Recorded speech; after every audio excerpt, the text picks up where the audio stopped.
So we'll go through your career and then we'll come back. And then by then, we will have covered some very interesting ground. And Sure. then we'll just dig into EQ and stuff. And then we can work our way Yeah. back out. All So, right. Uh, Brian Canary, game designer.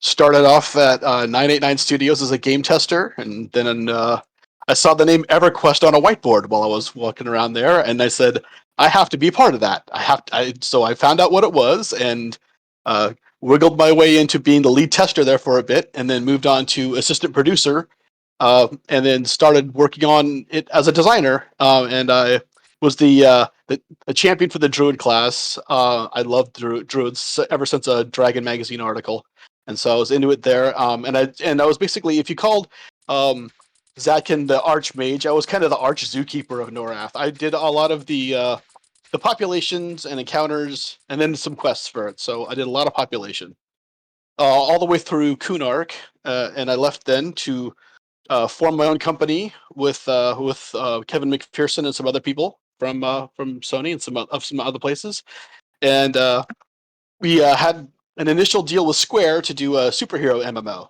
which was like one of the things I really have wanted to do in my life is work on a superhero game. So we got real close, but then they made that movie and it didn't do so well, and so they cut all they cut all their external projects, including us. So that was the first time that superhero games broke my heart. oh Um, man. yeah, and then after that, I went into a little boutique studio in Santa Monica called Lucky Chicken Games, and we did a an Aquaman game, an infamous Aquaman game at the time, and some other games there. The one I was most interested in doing myself was we did Tonka Rescue Patrol for kids on the GameCube. So I worked on that for a little while, and then got the MMO bug again and went across the country and started working at Mythic. And I did some stuff for the expansion pack for Dark Age of Camelot, but most of the work I did there was for Warhammer Online.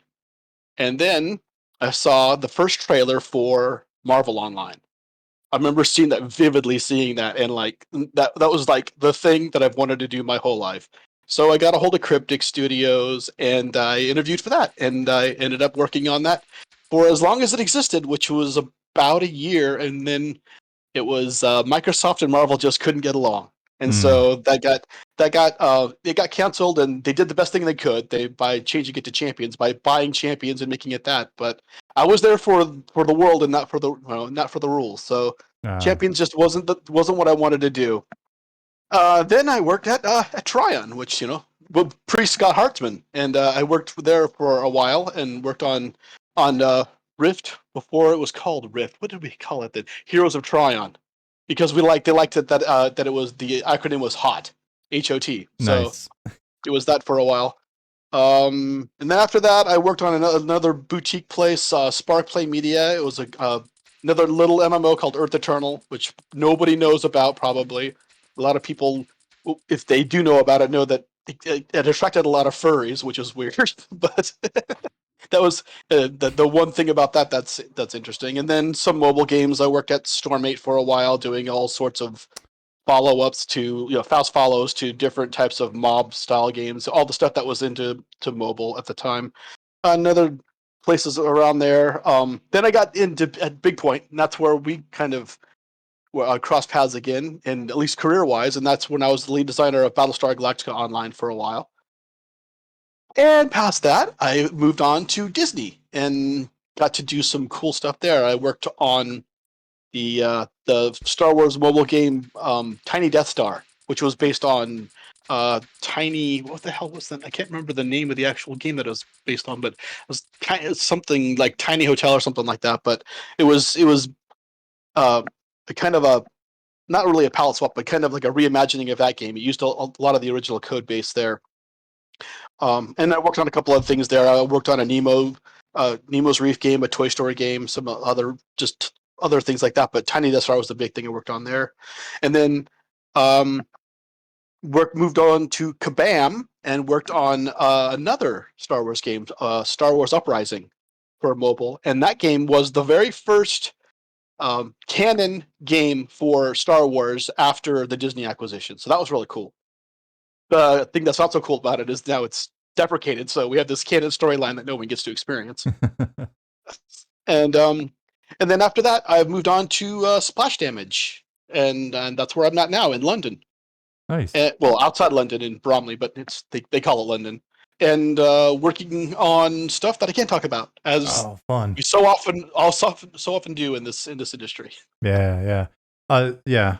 That's one of the fun things about working on Monsters and Memories in the way that we are is we're just blabbing the whole time, right? And so we don't have to hide. We hide some stuff, lore or whatever. Everything else we can blab about. So that's cool. Yeah, liberating.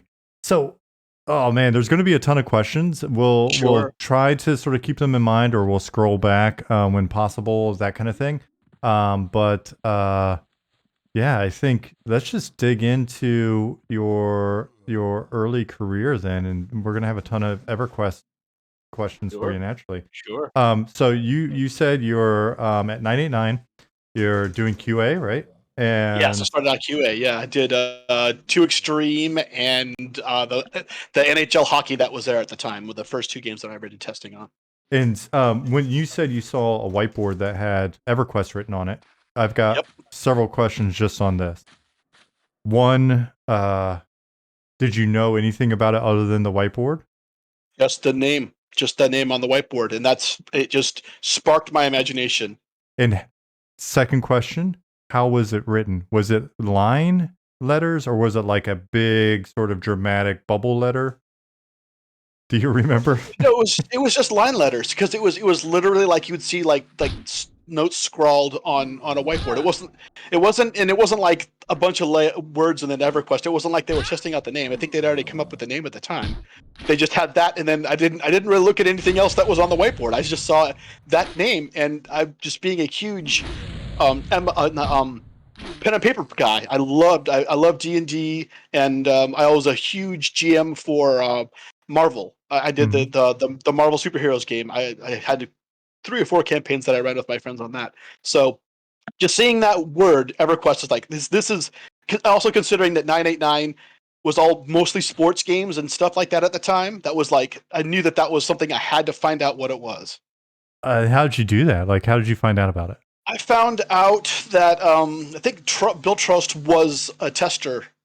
Came up through testing with me and had moved on to it, and I found out through him, and then wormed my way into talking to Brad. I think that I had an RX-7, which is the same type of car he had at the time, right? And I think that's probably what got me at least to talking to him, because we both had the same car, and he loved cars. And that was a car that I'd wanted to have ever since I'd played Need for Speed. So that was I loved that car in that game. So that's probably how I at least got in my foot in the door. And I'd been a tester there for at least a year, I think. And so I was, I was established enough that they would bring me over and find out that, I had the same interests. So it was good for me to get over there. Was it RX-7 FC or FD? I do not remember, guys. Sorry. I wasn't that into cars. I was more into the look of the car than the actual performance of it. So there was one of the artists that I worked with briefly when I went over to PlanetSide. I could have sworn RX-7's the rotary engine crazy thing that like people are fanatics about, right?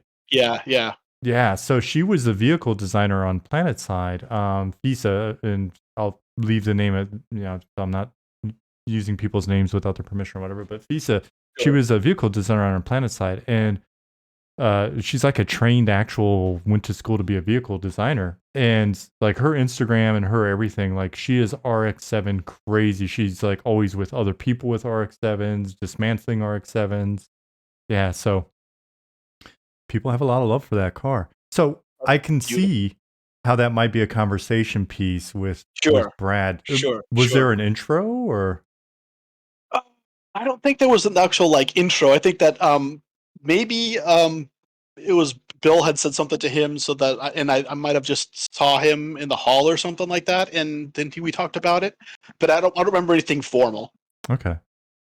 Yeah, I got lucky. I had a few people that kind of shepherded me when I was in customer service into, like, here, meet Sean. He's very interested in sort of coming up through the ranks kind of thing. So it's like and I know that feeling you have where you're like, I've got to be a part of this. It's very Yeah, much. yeah, It's like, you moved across the country for it. So yeah. yeah, absolutely.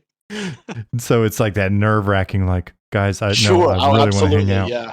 It Yeah. was Yeah. when you saw. Okay, so when you saw what they were working on, because they Oh, were. yeah, it wasn't didn't look anything like the stuff that you saw now. I don't know if you did you ever get a chance to see the our old like really original internal video for EverQuest, the very original that had kind of like the monk chanting in it and stuff. The did you ever get a chance to see that with the old models, the pre-Rosie models? I had to have, and I'm sure I did when I was there. I don't recall it. The pre-Rosie models, though, I saw when I was prepping for um, having Rick Schmitz on, and he was what last week. And the anniversary. Oh, we've got a video. Um, I'm not going to play it yet, but we'll come back to Sure. it. Nick, don't let me forget it. But I did see some screenshots of the models in with some other with a lot of his concept art from the second anniversary update on the old Sony site. Yeah, the human had like he was like a redheaded guy who had like one of those curly mustaches. I remember that distinctly. And Yeah, then there was an ogre. Yeah, yeah, that stuff. That was the stuff that I remember seeing it. I have Way different. I've got some stuff to bring up a little bit later. The folks working on Project Lantern have basically they've been going through the beta 3 art and I think upscaling it and stuff like that. So Wiz from over there sent me a link to a bunch of images that they have and was like, see if any of this, feel free to show this off or see if it looks familiar. And then folks have questions about Plane of Fear and Hate and stuff that wasn't available during beta 3. So we'll definitely hit that. So yeah, so you met the team, you saw what they had. It wasn't what we. It was still, but it was still amazing. I mean, it was still basically role playing stuff. And I remember being just first testing it and just being able to like run and run and run and run and just be just amazed. And there wasn't almost anything there yet, but still just that you couldn't do that in video games at the time. Right. Really, you didn't have that open endedness, and that was just crazy. And after that, I worked really hard into trying to getting any position outside of testing. I wanted to be creative in any way, and I got to be the first assistant producer on it. And so I kind of started doing little bits and bobs of everything at that point. Just trying to either support people or look things up for people and stuff like that. And then I started getting into working with the tools and started putting in the navigation points because we don't have nav meshes back then. Back then we put that stuff all in by hand. So I remember lots of late nights of just walking around like high pass hold or that and just kind of pooping out the waypoints that you have to put those in there for the NPCs.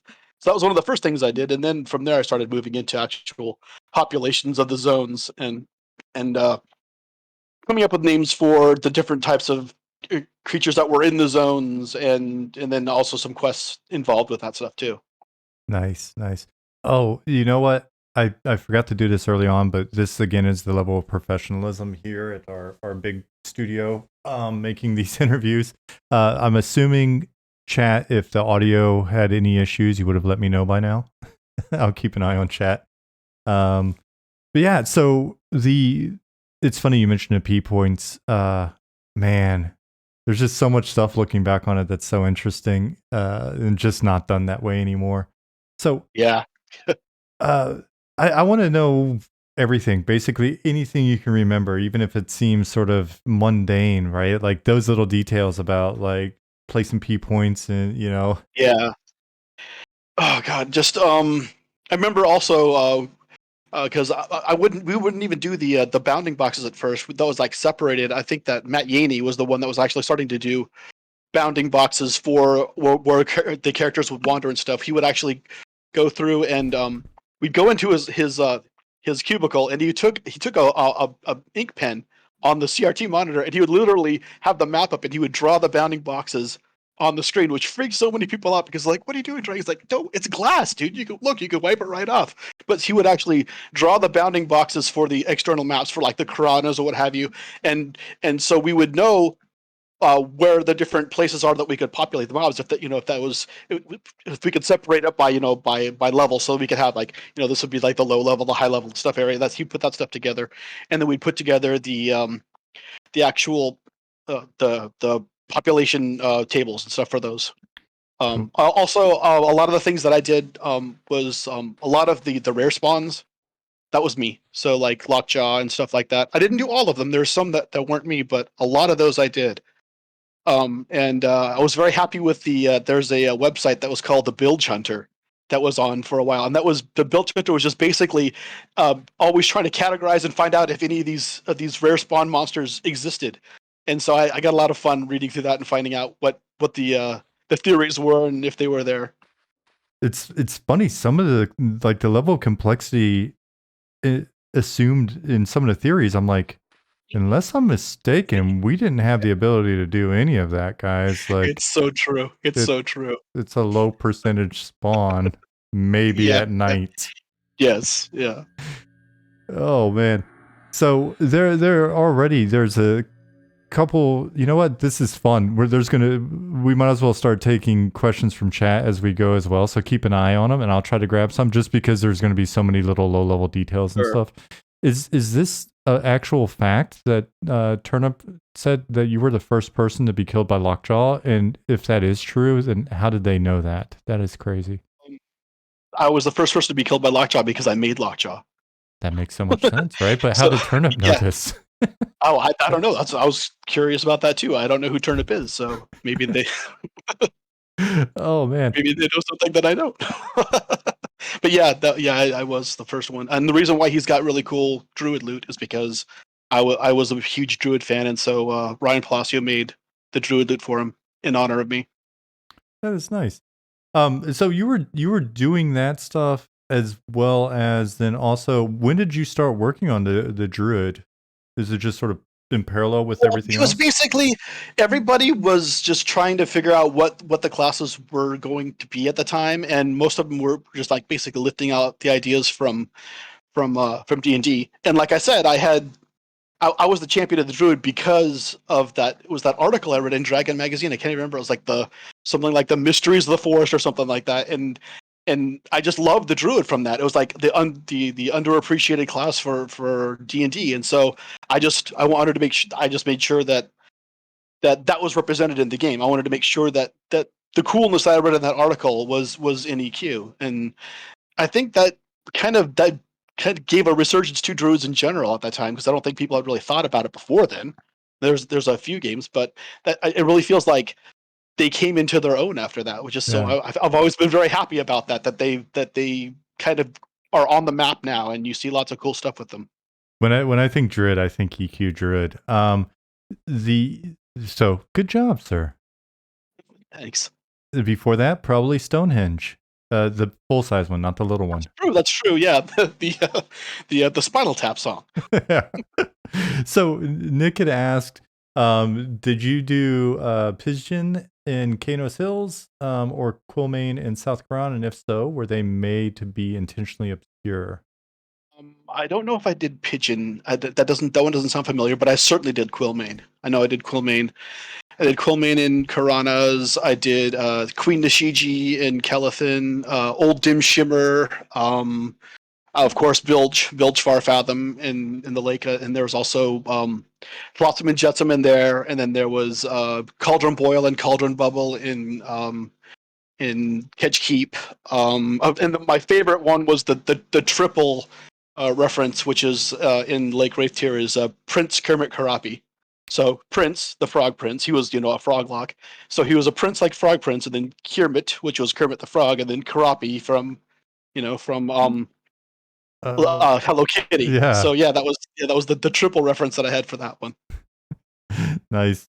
Yeah, so a refresher in case you don't remember, if you run past, like if you're running from Kanos and you run past Blackborough, and there's that sort of like crumbled sort of ruins there with some undead. The female necromancer, super rare spawn that drops a glowing black stone. It's just one of those ones where she's difficult. Yeah, that wasn't. Yeah, I didn't do her. So, there's a question in chat. There's a huge debate about Quillmane. There's a huge debate about Quillmane spawning in P99 to make it classic. Do you recall the spawn mechanics? Correction there. How Quillmane should be spawned. I actually watched a YouTube recently about a guy that was going through that, and he was talking about how it was just a lioness and a elephant calf, and it wasn't anything like that. It was just basically, it was probably just one of the lower level spawns, the variety spawns, and it was just probably a percentage off of that. I don't think it was anything more arcane than that. I think that's pretty much all that it was. It was just one of the regular low level spawns that we had that had all of the low level spawns in it, and then it was just, capped into that table. It wasn't anything at all. Like, you didn't have to like turn around 3 times and point at the sun or anything like that. It was just a random chance. All of those were random chances. So never go ahead. No, you go ahead. Oh, I was just going to say, never intending on people to crazily wait for these things. I mean, the whole idea with the rare spawns was just that you would see something different. Mm-hmm. That would be like interesting and cool. Not that, oh my god, I have to see this thing and I will sit here for hours and hours and hours to camp for it. We never thought about that. Never did. Yeah, and was that so? And that was the whole team, right? The team didn't really consider camping. It was no. Oh, because camping in pen and paper is something that you just you whisk away to between the action. You don't think about someone sitting there and waiting for days and days and days for it to spawn. At least I never thought of it that way. But then, as you guys start to see that happen, did it sort of register as like, oh, okay, well, I guess this is a mechanic, or was it like, oh man, they're playing the game wrong? There was probably a lot of playing the game wrong at that time because we were all young designers, and it was always, it's like you versus the designer. You don't think about it then. I've completely changed my attitude on that since then, of course. But it was probably that. It's like, oh, they're just playing the game wrong. If they want to be stupid and wait there for hours, then I guess that's what they can. If they want to waste their time doing that, then go ahead. But yeah, I would never do anything like that now. I feel horrible having a rare spawn item off of a rare spawn creature is just an exercise in torture, and I would never do that again. Oh, I would. I honestly find that style of gameplay really, really enjoyable, and that's why I ask. Like, I like camping. I just love sitting there and like hanging out, and there's a little kind of community. Like fishing, right? Yeah, it's absolutely like fishing. Yeah. Which we did add to EQ. I remember distinctly when we added fishing for the first time, and Bill was putting in the numbers where the little reactions, like the one where you spill your beer and you get a boot and stuff like that. Mm-hmm. Remember that? So when you were designing this stuff, especially back then, was it a lot of like paper design before implementing, or was it a lot of just kind of like talking about stuff and then riffing and it goes in and you? Mostly when it come to populations, we would be given a budget of the amount of creatures that we could have. And so we would look at the zone and figure out which ones were thematically appropriate to the zone. Like obviously the Karanas, you'd want, plains kind of creatures. You wouldn't want to have a bunch of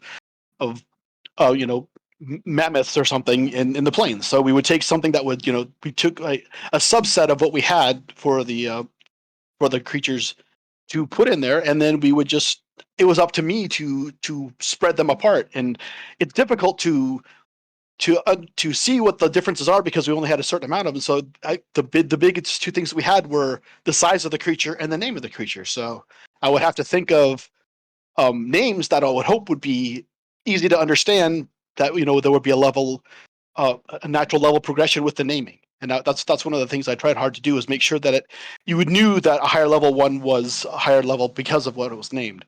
Like the deep water caimans and crocs in the Oasis, deep water was just, it's like, okay, the deep water ones, they come from deeper water, they're probably higher level. Yep. So I did a lot of that, a lot of creative wording to try to to differentiate things that we didn't have the models and stuff to be able to do that. Yeah, and it's funny because that then taught the next generation of designer like me who came in. Like that was just sort of the thing. We knew that we would start with an NPC that's about yay big, and we'd have a mental sort of progression of power in the naming to help convey it, and then we'd make them a bit bigger, and the artist would be sad. And yes, that's true. The animators hated me. They hated me so much because I would scale stuff, and they're yeah, like, it doesn't work like that. They look like they're ice skating. It's like the players don't care if they're ice skating. They want a big creature, like the Elysusaur. They raged about the Elysusaur when I made that because it's like this giant lizard man. But it's Godzilla, man. You gotta have that in the game if you can. dude, exactly. And you nailed it. As a player, it didn't matter to me at all. I was like, holy shit, that's a giant lizard. You know, like the effect. And then it's like, I wonder what loot he has. Yeah, yeah. And then I wonder how many times I'm gonna have to kill him to get that loot. So, when we look at like the Karanas, you said you were working on it. Was there a sort of a max NPC count that it could support at the time, or what were those kind of the boundaries that you're working with, sort of technically the constraints? I don't remember what the exact boundaries were. I think basically what happened is we would put stuff in there until it stopped working well, and then we'd scale back a lot of the times. And a lot of times that would happen weirdly because, as you know, in the early EQ stuff, things would fall through the world so easily on the smallest tears, and you're like, why is this zone chugging so much? There's nothing here. And then you'd finally go into the world and you see like there's like this huge cluster of creatures in the corner. And go, oh, that's why, because they've all fallen through the world now. And they would stay down there. It was like they would just be hanging out down there. If you fell through the world, you got a fun little surprise when you hit that group of people. Oh yeah, when Kunark first came out, I was doing customer service stuff, and our job was like to pull people from under Field of Bone, and it was just like because and I think Dreadlands as well. I think there's like people falling down there, and there's so many mobs down there just devouring folks, and then they couldn't get their corpse. Yeah. Another question about an urban legend: was there ever a big sea monster in Lake Wrath? There was. I don't know if it ever stayed, but I was working with an intern at the time, probably our first intern, and he had put the megalodon in there. He wanted to put in a megalodon, and there was a megalodon for a while, but I don't know if that ever went live. But the rumor is true that there was, but I don't know if it ever went live. And so that may have been something people saw during beta. But it could have been. Cool. Let's see. There was a question earlier, and it's one that we've hit on a little bit, I think. But the database that was used, I remember it was like, do you remember any of the details about it at that time? Like, so little about that. The one thing I do remember is that when we had to put in the text for quests, that we had to put little pluses in the words, so that the text parser would not use those as keywords. So all and then the ones that had the non-pluses in them were the ones that we're actually looking for as keywords to key off of and to look at. So yeah, that was a weird nightmare, having to just drop pluses and all that stuff. But actual structural stuff in the database, I remember that it was not a good thing, that it was very finicky and we would lose things a lot. I remember that, but I don't remember a lot of details of what I put in there. Yeah, we wound up using the two things we just discussed to great effect. Later on, once I got on the team, we used the plusified text that wouldn't show up in people's clients to have NPCs talk to each other to start to script. And we used a ton of invisible guys under the zone to hear that stuff. And so we started doing like this weird mousetrap style, super hacky scripting in the database with those things. One thing I'm very proud about, what that EverQuest has done, is it's become this crucible for future designers. That there's so many great designers that have come out of the the school or the of EverQuest. It's so cool that it has done that. Yeah, or people. It's interesting during that period. You mentioned working on Daok. When I was a GM, one of the guides that worked on my server with me, we wound up becoming friends. And then instead of coming to work on EQ, he went to Mythic, worked on Daok instead. So you may have crossed paths. And I had him in here. Well, was it 2 years ago now? Anyways, I had him in here the first year that I was streaming. Jeremiah Smith, and he probably worked on that expansion with you, but you'll probably have to look him up to remember him. Yeah, I don't remember that name, but Yeah. yeah. So, There's a lot of people that were fans or even early like detractors of MMOs that ended up in there, like Tweety and Lum the Mad. Both those ended up working at Mythic, and I still know Sonia these days. So that's that's pretty cool. It's so weird how even the detractors, even the critics, we were all one big happy family back then. It wasn't the same kind of vitriol that you get these. There was passion behind it, but there was also like a little bit of intellect behind it. And it was because everybody cared. Yeah. Well, so maybe you left before the vitriol started flowing, but I definitely I learned my early lessons about working on online games pretty quickly there in 2001. But I also think that it was maturing at such a rapid rate, right? Like once rating became such a big thing, and yeah. So but let's see, I like that you have a pleasant and positive sort of memory of that period. I'm not even gonna. Yes. There is that. I mean, but there was also burnout. There was absolute crazy amounts of burnout. I mean, I can barely remember most of the stuff I even did for Kunark because there was just so much. We had to put so much in so fast, and we'd already done this for so long, and so just that's one of the reasons why I moved on, is because it was too much. It was just too much for too long, and that's some people can handle it, I guess, but I can't.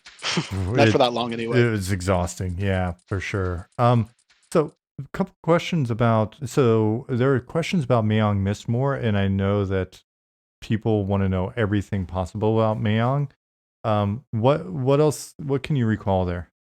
I can't tell you anything about Maeong because Maeong was Bill's baby. That was for sure. That's nothing I'd touched. That was something that was always his because it was his D&D character. So anything that was about him was definitely done straight by either Bill or maybe I guess we're trying to remember the other guy that you had on. We always called him Tank, so that's what I just remember what his name was. But he's the quest designer that you had on for the original EQ. Tony. Yeah, Tony, absolutely. Yeah. Tony, yeah. It was either Bill or Tony that dealt with Maeong. The only time I ever dealt with Maeong is I got to use his model for the Maestro of Rancor and the Plane of Hate. That was the only time that was the closest I ever got to actually dealing with Maeong. And you've segued right into the next topic very smoothly. So Nick had asked, speaking of raids, how did you plan the population for Plane of Hate and Plane of Fear while not having a blueprint for raid zones? Just using the stuff that I had done beforehand with the other zones that I'd done. I had done Addressed by then. I had done a couple of other of those zones, and just looking at basically the top-down map, because you'd print out a top-down map and just kind of plan it from there. A lot of the creatures, because of the planes, there were a couple of creatures obviously there that they had made, like they had called the model the Denizen for the Plane of Fear, but I changed the name to Amygdalin because I wanted to have everything fear-based, and the amygdala is supposed to be the part of your brain that triggers fear or deals with fear, so that's why I called them Amygdalins. We had some of those creatures that were made for the zone, and then some that we didn't, so I'd have to just come up with what I thought would be good for those zones, and that's why we get like the shiverback, because I didn't know what to do. It's like, well, let's put a gorilla in there, and we have silverback, so let's make it shiverback. Nice. Another one that I really liked doing was the Scareling, the little gargoyle guy, because I gave him the power, the blink power assuming that if I gave him the power and he would blink, that he would blink, because that's how it works for the player, right? You blink and you would move. So I thought he would attack you and blink to another position and then attack you from somewhere else. That was the original idea. But then he blinks the player, and I'm like, well, that'll work too. And that ended up being horrifying for players, I think, when they were because that's a place where you don't want to be, in the place where you don't want to be off of away from the group. And when they come in and they do that, that's the business. And now I was really happy with the way that actually worked much better in the Plane of Fear. Yeah, it's being put in a position that you're not expecting. In that situation, yeah, it's absolutely terrifying. It's a great reminder. We'll have to make a note of that for future use. What about, so what was your process like though in sort of working through it? Did you sit down and kind of come up with a mental image of, I've got the theme for the zone, fear, cool. Now, like in terms of NPC sort of ability distribution and variety, and then actual population and all of that. Well, how did you do it? It was still just kind of just the seat of your pants, kind of doing what you thought would be right, and then kind of playing through it. The first thing that we did when we first did Plane of Fear, because that was our first plane, is Ryan Palacio and I had decided that once you went up against Kazakh, when he would call the zone to you. And that was the first thing that we had was you should deal with Kazakh Duel last. And if you haven't dealt with all the other creatures, that he will call them to you. And we did that. And he called them, and then it crashed. It crashed the zone, and it kept crashing the zone. So we kept trying to scale it back and scale it back and scale it back, and it just wasn't working. So that's why I did the big three that come and fight along his side. So that's what we ended up with. But the first time that we actually had it up, we had the whole zone coming in on you if you hadn't dealt with them first. Yeah. So that was, which would have been scary. That would have worked for Plane of Fear. It never could get it to work because it's just too many, and probably better off that there's just the big three anyway. The amount of time that you invested in that process, like how long did that whole process take you? I couldn't even tell you. I really could. I don't remember how long that took, because once again, that was like at the end of the trudge and the crunch of doing, getting each key out the door. So I don't remember how long that took me. Probably no more than 2 weeks to a month. Probably not that long. Probably not. Maybe 2 weeks, I'm guessing, because we just did stuff really quickly then. Yeah. And I honestly, I found that to be consistent with my experiences as well. I mean, I think we eventually got to a little bit more structured than, well, definitely more structured than when I arrived on the team. So we kind of had a pipeline for figuring stuff out, but like the overall time investment when we actually sit down and implementing wasn't huge relative to modern games where it's like, yeah, months on a zone. It was like, we could bang out a zone in anywhere from 24 hours to, if that was a revamp, to a week, 2 week with a lot of playtesting. Yeah. It wasn't a lot. I mean, there wasn't. You didn't have as many, at least as far as I'm concerned, as many moving parts, and then as we do now. There's a lot of stuff that we can tweak more, and I think that's because we didn't have those kind of iteration tools. We probably didn't have that kind of. We didn't spend that much time on it, because what else could you do? I mean, I could change some of the spawn rates, and I could change, maybe some of the models. I really couldn't much of that because we already determined what the models would be. So there wasn't a lot of tweaking like you can today.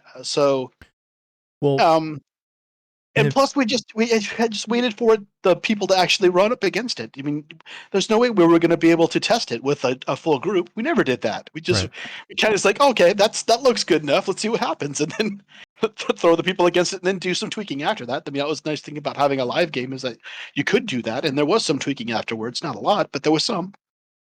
Yeah, and the to the point you were just making, the experiences many of the experiences that I think of when you're describing the additional knobs and things that can be done these days, they're also a lot more directed or intended to be like create a very specific experience.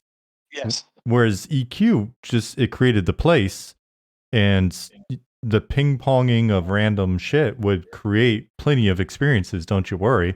Yeah. Um, and so, and I honestly, this is something we've discussed on the stream a lot over the last, like, I guess 2 years now, or going on, is I don't know that one is better or worse. They're just different. And we've had a lot of interest in that idea of creating again, those simple zone designs, which are still so like, I don't know, evocative and interesting, like Plane of Fear, right? Like, it's very effective, and yet the level of complexity there is, relatively low, I would say, in Yeah, very comparison. very low compared, yeah, in comparison to modern games. Absolutely, yeah. But you're right. It's the emergence. And that's something that has followed me for the rest of my life. Is I love watching emergent systems collide like that. And open world and MMO games are games that do that the best, because they'll bring something. You can bring something from an area and bring it to another area, and see, how you have all that landscape to be able to bring those things together. And that's, I love seeing that. Seeing, oh wow, that's really cool how and two different creatures that I hadn't intended to fight would fight alongside each other, or exactly what happens in when you put an enchantress at the bottom of a state of unrest, and she charms somebody and brings them down to fight with her, like like I did when I did with the festering hag, which I still wish should still be in there, because I know it was a horrible thing for it to happen, but that's a story that you'll never ever forget. It's like, I remember when I got enchanted by the festering hag and I got pulled down to the bottom. It's horrible for the character at the time, but still, it's a story you never forget. Right. Right. And I think that is a lot of the power that people associate with the EverQuest experience. And so from a game design standpoint, the degree to which that I guess the constraints at the time um facilitated so much emergence, I think is still underrated to this day with regards to sort of looking at the approach and learning from it. It's something that really hadn't been experienced in games. I mean, we didn't see emergence on that level because we didn't have a test ground of that size. You know what I mean? So, Hmm. and from, we had no idea that people would organize so well in large groups. That's another thing that just surprised everybody, I think, is how little it took for people to take down a dragon, or to take down these huge things that we put in the game, because of the amount of creative organization of large groups. It was just surprising. It's Hmm. amazing how people got so organized with that. Yeah. And so before we move past it, there was a great question earlier. Um, excuse me. How did you do itemization in the planes? And can you provide any insight into the thinking on the stats?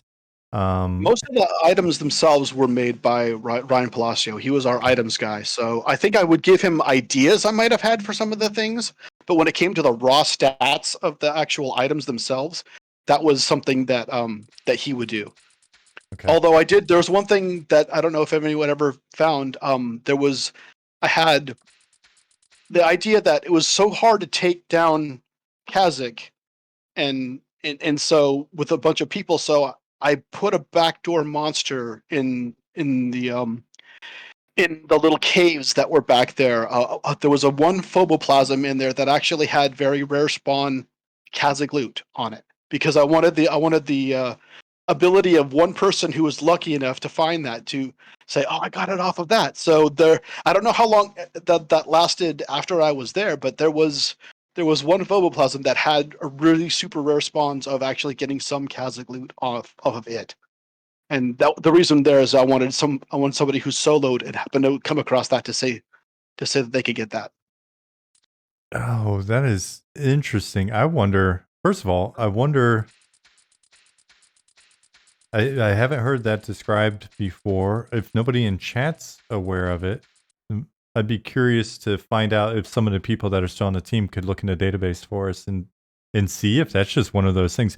People come in here after 20 plus years of playing and ask the question regularly of like, is there any undiscovered quest? Is there any undiscovered item still? Somebody just mentioned that they've got a link to P99 wiki. I don't know if that's referencing that specifically. But yeah, people are so interested in this idea that there could still be undiscovered stuff in this game after 20 years, which is interesting. Well, yeah, because there wasn't a lot of real oversight, you know what I mean, to what we were doing. I mean, we basically we would show off when we first started doing stuff. We would show that we could do it, and then we were kind of left to our own devices on the zones that we were in control of. So I'm sure there's probably a lot of stuff in there that people don't know about, and at this point, that the people don't even remember putting in to begin with. For sure. I mean, it's hard to keep track of all of that. Another question on sort of the topic of like approach that I've been meaning to ask since we've been in here is, so we had Vu on to sort of run through the creation of Unrest. It kind of sounded like there was like a general idea and then just a lot of creating. Did you have influence on the creation of the zone, or did you come in as after the zone was created and do population, or how did that process work? So I was always just came in afterwards. It was I never had any actual sway on what was in there. Like Vu said, I think there were a few paragraphs about. I mean, basically, like you'd see in the old pen and paper D&D stuff.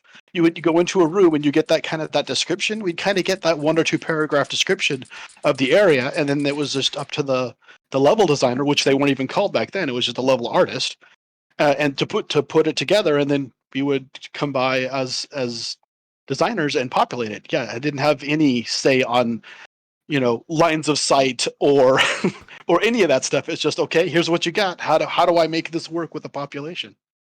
And yet it worked so well.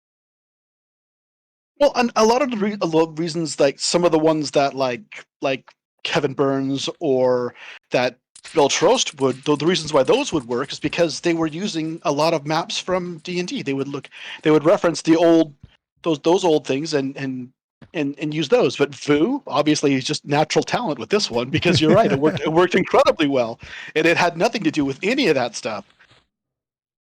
So can you think offhand of any maps that we'll say, just for legal reasons, that were inspired by probably personal D&D creations, not necessarily something straight out of the module? Yeah. Trying to remember the ones. I think that one off the Common Lands. What was the dungeon off the Common Lands? Wasn't there a dungeon off of that? Befallen. I think Befallen would probably be, if you were to tilt that top down, you probably, and like to look through some things, you might see some shapes that were familiar for sure. Interesting. It would explain sort of the proportions as well. Because that does feel like an old school like grid map. Yeah. Another fun thing about Befallen is the gnome that's in there is named after a D&D, a friend of mine's D&D character from way back in the day. Boondin Babinsport was the name of his character. So I put him in the game, and I think he's in Befallen, if I remember right. The gnome there. Was he aware of this fact? Oh no, I didn't. That was pre-high school, so I wasn't even in contact with the guy. Just, it's such a memorable name, just that I had to use it. Imagine if this person doesn't realize it, but all these years later, what if they find out? And how amped would you be? It's like, that's my D&D character. Yeah. So you were, so many things in EQ are people's old D&D characters. Oh my god! I mean, it's a theme. I noticed that theme. Yeah. Lots of the creatures I named also were named after magic cards too. There were a lot of magic. Oh, that was one of the things. If I was hard up for a name, I'd grab whatever deck that I had at the time, and I'd thumb through it and go, oh yeah, that's, with a couple of letter swaps and stuff, that'll work. Oh man. So Brian's in chat as well. We worked together during our time there. If you see Katerin ask a question in chat. The So going back to the raid topic, we had another question with regards to sort of, and you may have answered it, but it's always nice to get a little bit more background on this. The team's view on rating. Like as soon as you decide you're going to put a dragon in a game, and the game is meant to cater to a lot of people, I think the assumption is that people people think the team's like, all right, well, they're going to take a shitload of people and attack this dragon. I mean, was there much thought beyond that, and like how classes may change sort of roles over Absolutely time? not. No, I mean that's where the call out for death came from. Was just that they're taking these things down too much, too quickly. So we're gonna have to let's thin the herd. Let's have them just call somebody's name out and kill them outright. We were kind of like quickly trying to keep up with the how well they were working together. We absolutely were not expecting that in any way. And I think that all designers are surprised by how quickly the content that we generate is consumed. And so yeah, there was no way we were expecting that. I'm like, once again, if we're using the D&D model, what maybe had 6, 7, 8 people in a really big party. You're not 60 or something to that matter. We didn't even we never even expected people to sit there and stare at the floor because of all the effects and be able to take this dragon down. It's crazy.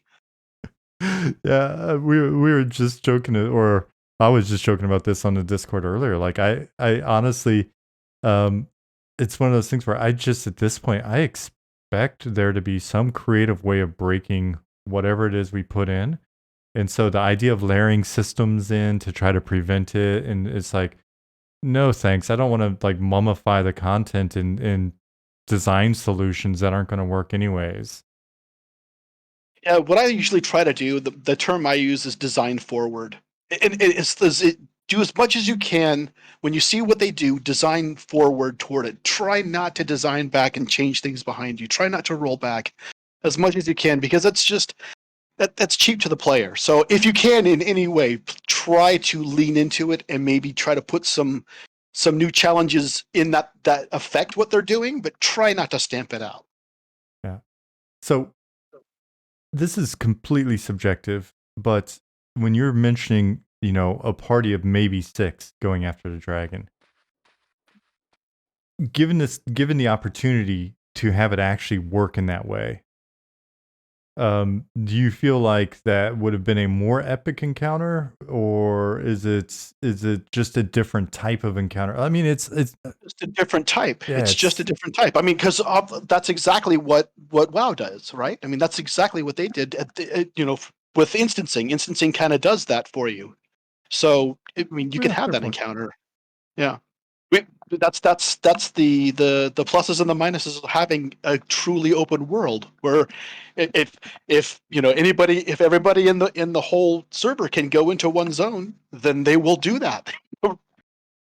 Yeah, I mean that was a lot of when we first put instancing in. Like we kind of experimented with it before the tech was actually online in Planes of Power, with just using scripts to put 18 players into these little areas we built under the zone. And then when we got instancing in Lost Dungeons, it was really, at the time, it was one of the big sort of use cases was that idea of constraining the player count variable so that we could make a challenge that we felt was, appropriate to that many people. And I know there's a lot of philosophical disagreement about which way to go on that, but at the time it was very interesting just to try to see if we could. It was more about just trying to tune it to make it really as cool an encounter as possible. But yeah. That's what we want to do as designers is to be able to cater and make it that experience so that you're always getting by the skin of your teeth. You know what I Mhm. mean? And that's what we really want is to have that near victory feeling. But when you're talking about an open world like that, you can't design to that scale. I mean, you can design to 50 people, but you can't really design from between 6 and 50. Mhm. That's, I mean, unless you're talking about some crazy amount of scaling technology, which also kind of feels like a cheat. I really don't like it when I go through an RPG and everything levels up to me, because Yeah. that takes it away from the world. That's one thing I do really still love about EverQuest, is that it does have that there's still places that are low level and high level, and we kind of try to freshen that up by putting the big wandering mobs in there, so that there are some things for the big people to do. Yep. Yep. So I love that, but the thing is with that is you have to kind of like just be happy with knowing that you're not going to be able to control the scaling yourself. You know what I mean? You're not going to be able to control how many people are actually going to come and deal with with what you throw in front of them. And sometimes it works, and sometimes it doesn't. Sometimes it's really exploitative, and sometimes you get it right on the money. Yep. Absolutely. Absolutely. And sometimes, I mean, it definitely led to some interesting situations where it's like, how many people are in the zone doing what? It's like, Yeah, oh yeah. especially when there were like, okay, so we can have more people in the zone fighting without the zone crashing because we fixed some stuff, which now means all of a sudden you've got 400 people zerging a dragon or whatever. And you're like, That was okay. before zerging was even a thing. We were just barely playing StarCraft at the time. I We didn't even think have about that term. Them. it. So with this in mind, a couple questions that have come up. Do you have like a favorite thing that you're most proud of, and then on the flip side, a sort of a biggest regret or like, oh man, oops. The planes, probably both of the planes, maybe even Plane of Hate itself was probably, because that was like probably the last big thing that was all mine, and that I was really proud of how it turned out. I really loved that, and I think that watching people play that was always a blast. There was lots of times when I would sit up on top of the entrance. They had like little archways in the area where I would just sit there as my avatar, invisible, and just watch people play it. I just love to watch that. And I don't know, the biggest regret. There was lots and lots of things that I put, like hooks for quests and stuff that I put in the game that I never got to actually finish up. Like there was one of the rare spawn creatures in West Corona is a big crazy elephant, and it had I can't remember what I even named him, but his aggro radius was the whole zone. So basically, if you walked into Western Corona, he was going to find you eventually. That was how it was done originally. But he had a drop that was a cracked tusk, and I think it was it was one of the it was a crafting component, so you could put stuff into it. You know, it was a crafting container, and I was always meant to basically have a spear that you would put in the cracked tusk, and you would get out a really cool like spearhead or something that was lodged into the tusk of the creature. That was the idea. I never got a chance to finish that, so that's one of the things. There was lots of those little hooks like that I would love to have finished, but just you only have so much amount of time, and Mm. that's how it goes. I could have sworn we had some people asking about that tusk in a previous interview. I'm trying to remember who they were asking about it. Maybe it was Jeremy Ellis. I'll have to go back and watch it and see, because you've just solved a mystery then. If because the That's what individual it did not was. know. Yeah, it was unfinished, unfortunately. How did the design of Plane of Hate come about? It was just once again, where do we go after after what we have? Well, it's in D&D they go into the planes, so they're like, well, let's have some planes, and so they started off with fear, and then they had hate, and then they had sky, and it was just basically I had done the most population, I guess, at that point of things, so I was the one that was in charge of it, and I wanted to do them anyway because they looked really cool.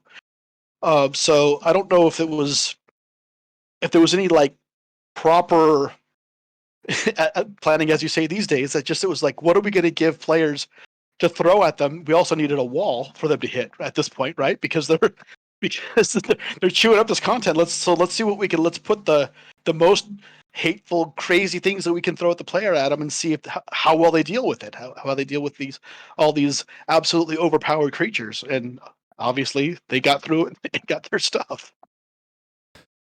Yeah, and then is was mentioned in chat. I think Nick was mentioning it's like, and then over 20 years, the degree to which they've hyper specialized, like their ability to, you know, people know the classes so well Yeah, and the yeah. content so well that they just do crazy, amazing things. Were you so during that period you were I guess working with the folks that were beta testing and observing them play. Um, was that sort of happening throughout the process, and were there any sort of memorable things, or can you tell me a little bit about just observing those early beta players? Just like the way that they would use the feign death was absolutely something we had never planned on being able to selectively pull like that they did, and that was something that was really cool that they did with the monk. That's not something that we were expecting, and I think after that, they had done things to address that. But I think we always thought that was cool. That it was something we hadn't thought about, and something that let people break off pieces of encounter in a way that we hadn't anticipated. Another thing is we didn't have a lot of control as designers over the AI. That was all Roger Uzun, Mm, that who the programmer. So, and he was very protective of his creatures and their AI. So there was the draconian AI that they have is definitely all because of him. So we would put the creatures there, but the way they behaved, other than obviously the ranges that we put them in, were up to him. So the way that they would doggedly pursue somebody was all because Roger did not like those types of exploits in right. any way, and would swat them down any time that he found them. And so, but then like ability design for the NPCs, that was on you still though, right? Well, not necessarily design, just the just actually putting them on. So I mean, Mm, basically, most of the stuff would be similar to the spells that we already had in the game, or spell adjacent. So I mean, there were some tweaks and numbers I guess I could mess with there, but mostly it was just the stuff that we already had. There wasn't a lot of other than some of the things that I think Zatkin would ask the programmers to get stuff, for his spells, and that would just shake out into the stuff that I could use for the creatures. I right, did. I was almost never an opportunity where I said, "Well, I need this." It's like, here's what you have to work with. Be creative with it. right. Okay. Um, the it's interesting. We would go so Katarin, Brian Barker, who is in chat earlier, may still be if he's not actually working as he should be right now in California. So like we would come up with an idea for a spell and then be like, hey, can you make this thing do this? And we'd always just go to the spell guy. And it would either it was Lawrence before him and then Ryan, and they'd make it and give us the number and then we'd plop it on our mobs. Uh, Um, More often than not, I didn't get a chance to even do that. Mostly, it was just using this. I mean, I'm sure there were times. I'm sure because my memory is fuzzy. There probably were some times like I would really like to see them be able to do this. Is there a way we could do something like that? And then maybe I would get something from it. But for the most part, I think I didn't get a lot of leeway on what I could give to the creatures because it was just we didn't have that kind of manpower. right, So it's like how much we're not going to give a bunch of stuff to creatures that the players can't deal with. That's just not what we had. It's better to give it to the players. So we just use it. Like I said, that's how I got the Scareling to work the way it was, because I was using a player spell and I was expecting it to work like a player spell, and it didn't. Which was a happy accident that it didn't. yeah, absolutely. the so the number of times that I think I ran into something similar where I was like, well, this works this way for a player, so it should be fine on an NPC, and then have that not be the case was like, okay. And so more and more it just became like I would bug somebody before I'd try certain things. Um, the let's see, were talking earlier about, oh, by the way, the cracked tusk thing. I don't know if you saw it in chat, but yeah, apparently that has been a pretty big mystery. So we may have solved like one of those very long running big mysteries. Yeah. So that's pretty awesome. How big was the team then? That's a good question. I think the other people have answered that earlier in your interviews, but I can't. I'd say the design team. I think there was something like 5 or 6 of us on design, and I think there was 3 or 4 engineers, maybe 5 engineers, and there's probably about half a dozen artists. So what, like 18, 20? There wasn't a lot at the very beginning. It wasn't a lot. I mean, we got the first like reinforcements as it were when the Florida troop came, and That's right. those guys. Yeah, that was the first. That was the first group where we're actually where we were managing instead of just actually doing the stuff ourselves. For the Plane of Sky, we had a bunch of the guys there that came up as designers, and they were the ones that actually did Plane of Sky, and Matt and I basically just managed and checked in with them on that. Right. Yeah, I mean, I ask because I know I've asked a few people, but I think you were on the team earlier than most people that I've talked to. I mean, I'm sure there's some overlap with Kevin and some other folks, but again, it's one of those very early perspectives. So it's kind of interesting to try to get a feel for like the vibe of it, the logistics, it's interesting having Rick on and sort of asking the same thing, but each person's kind of in their departments or got their focus as well. Like, what was the design team like during that period? It was basically experimentation. I mean, it was half of it was just trying to get the feel of kind of the D&D feel, and the other half was the people that had played a bunch of the text-based mods, like Zatkin had worked with a bunch of that stuff, and Brad himself had worked with Sojourn, and so there was those are the two things basically. We're taking kind of the text-based mud stuff, and then which was already, I mean, obviously D&D-esque. That's the rules there, but and then kind of putting the visuals to that. You know what I mean? Basically, kind of what does a text-based mud look like with 3D graphics? It's kind of, so in that way, that's kind of the rough roadmap that we had. But other than that, it was just experimentation Mm-hmm. and seeing what would and wouldn't work. I mean, there were some ideas because I worked a little bit on Tannerus beforehand. I did we did some level design and stuff on that. So I guess there was maybe some learnings there, but having it being a 3D game, but obviously it was such a different 3D game. But I mean, I guess there was we could probably get some rough ideas about how a team of 4 or 5 would work together in that way. I guess we got that kind of insight. But other than that, it's just how do we make this game that we've wanted, all of us have wanted all our lives to play? Because everybody that was a designer on that game has wanted to play the D&D type game in this way. That's what all of us wanted, and that was I think really what gave us the drive to keep doing it when we would hear these rumors of it being canceled every other week, or that it was just that, or not having something work out that we would want to. I think the drive to work past that was because we all knew what the potential was. And especially after Ultima Online had come out, I remember distinctly us running out and getting that and putting it in and getting ready and playing it and looking at it and kind of like looking at each other and going, we're gonna beat the crap out of this. I mean, it's good and all, but we're on another level.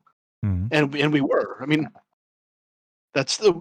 we rolled the dice with having to have the 3D cards, and I've heard that mentioned here before. That was a big decision to actually make it, require a 3D card, and so that was just something people hadn't done for games before. We didn't know if that would be something that caught on, but we did it, and it paid off very much. Did you feel that the level of interaction was kind of hitting what you had hoped for? Because it's interesting when we think about EQ as like the evolution of kind of tabletop and that D&D experience that we all kind of crave. And then thinking about like UO, even when I was on the EQ team, I wasn't like a big UO player, but there's looking at sort of the level of complexity and some of the interactions that were facilitated there. I was like, man, if we could mash this together more, because I look at UO and look at EQ as a no-brainer. I was in love with EQ. Did you feel like there was something missing there, or was there anything that you wish you would have been able to add in or leverage? Um, it felt like such a different beast. It felt like such as much as that EQ is a world. It's not an ecology. You know what I Mm-hmm. mean? That's something that was built into UO that's way different. Is UO is very much a simulation, and EQ I wouldn't necessarily call it a simulation. It's just it doesn't have those underlying systems, but it does have the fantasy world aspect of it. It's almost like everyone always says that there's the sandbox in the theme park, and I Mm. guess even though we were the West world of the theme parks because the creatures were loose and ready to kill you. It still was in that way a theme park esque experience. Yeah. Yeah, that's one of those areas that still when we talk about our game, we're looking at EQ. Just for so many years, I've wanted to be able to facilitate a higher degree of interaction, even if it's like what we've been talking about is lower fidelity interaction. So even if it's essentially doing more text-based interaction in a 3D game, just that ability to get a little bit more of that, like um, what you see is not necessarily all that you get. Like, the is there something secret in this room, or is there an additional way for me to interact with this object without, a ton of animation and shit? That type of Yeah, stuff. Or yeah, NPCs that, you know, um, have a little bit more to them, and doing more things with like the faction system and all of that. yeah, Because it seemed yeah, like EverQuest is a great, it's like basically it's a really great foundation for more interaction that than necessarily existed in EQ at the time. And so it's like, how do we explore yeah, that? yeah, yeah. Yeah, you're right. I mean, I think the closest you ever got to that was actually having like a GM on a server and being Mm, able to interact with the people and kind of give that pseudo GM experience. I mean, to obviously a very select amount of people on a server of thousands, but that was probably the closest you ever got because that is a person that could react to those types of player ideas. You're right. It would be much better to have some of those kind of, even if it was a text based mud thing, is being able to maybe, what if you bribed somebody out of their out of their rare spawn loot instead of having to kill them? That would be amazing. That's right. something that you would be able to do in D&D. That would be completely awesome. So yeah, you're right. That is something that would, even if it was text based, would still feel amazing. Yeah, yeah, yeah. Interesting, interesting. Guys, write that down. Great idea. So the yeah, the zones that you worked on, do you remember all of them offhand? Do not remember all of them offhand. How many do you remember? The ones I know that I worked on part of Calithin. I know that I worked on, and usually it's like geographic clumps. So like there's Calithin. There's the I can't even remember the name. Is it Steam Font that's outside of Akanon? Is it the Mm-hmm. Steam Font? Yeah, I did Steam Font. I did because of Kedge. I did Kedge and everything around it. So that's Kedge and a State of Unrest, and that's Dagnor's Cauldron. I did two of the four Karanas, and Zatkin did the other two. I did Wraith Tier. I did the Wraith Mountains, which one of my favorite things about the Wraith Mountains is the paladins in that, because I was populating that with the intern I was telling you about the time. And so we were populating the area and we had to do this paladin camp. And so he's like, so how many paladins should we have in here? Do you think 8 is enough? And I said, yes, 8 is enough. And you've just named them. And they're all named after the characters from 8 is enough.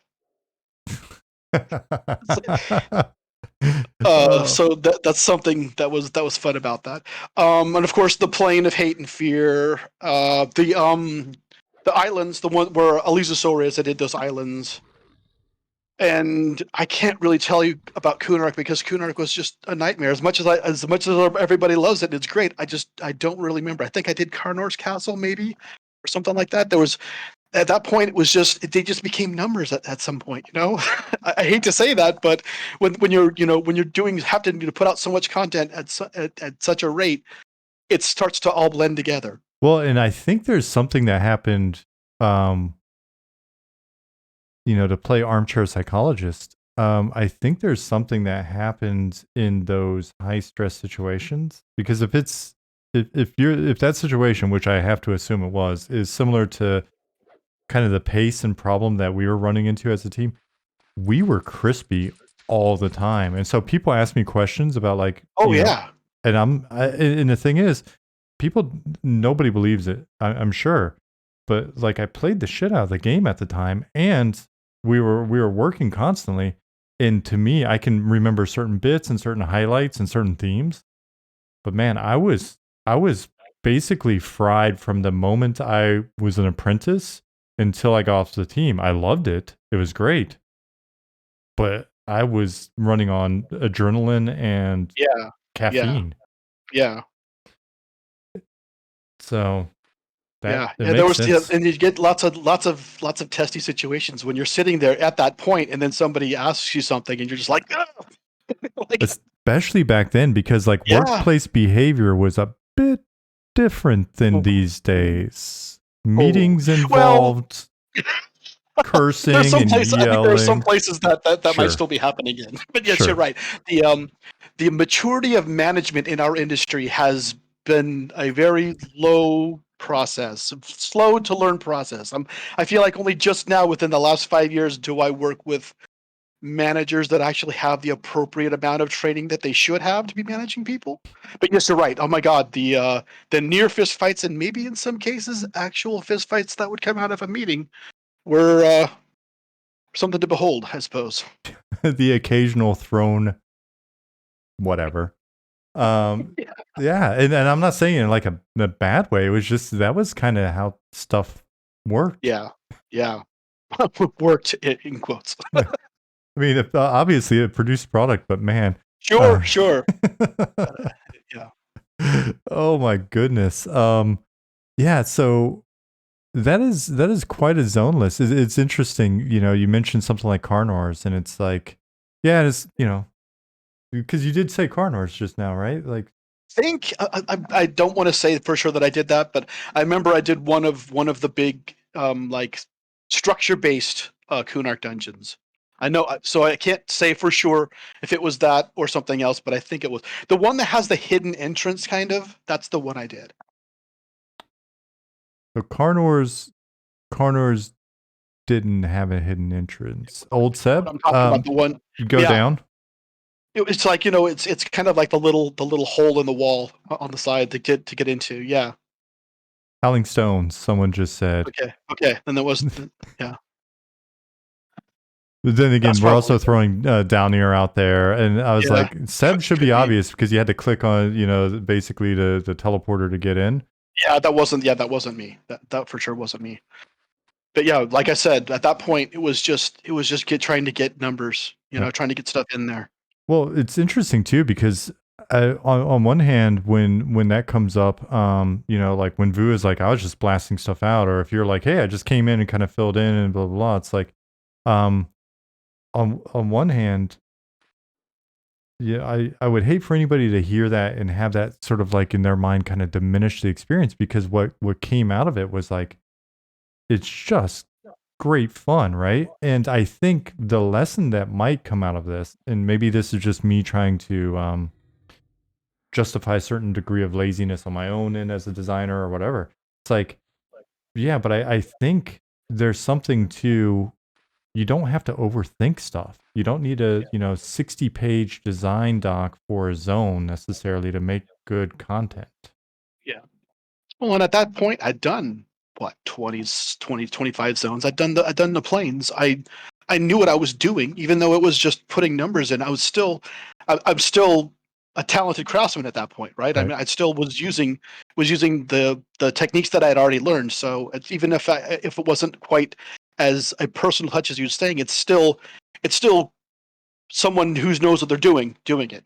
Yeah, absolutely. And it's weird because you would get that sense of, and I'll say you, even though I'm not going to speak for you.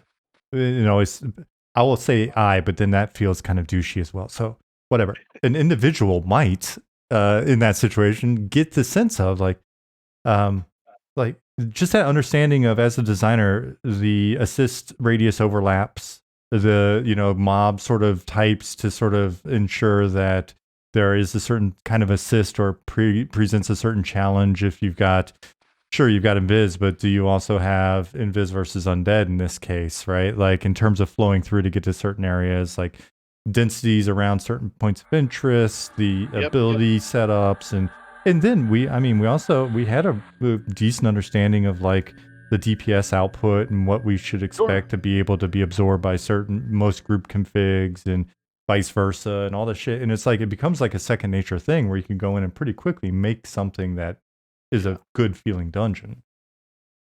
Yeah. Becomes, was it unconscious competence, Yeah.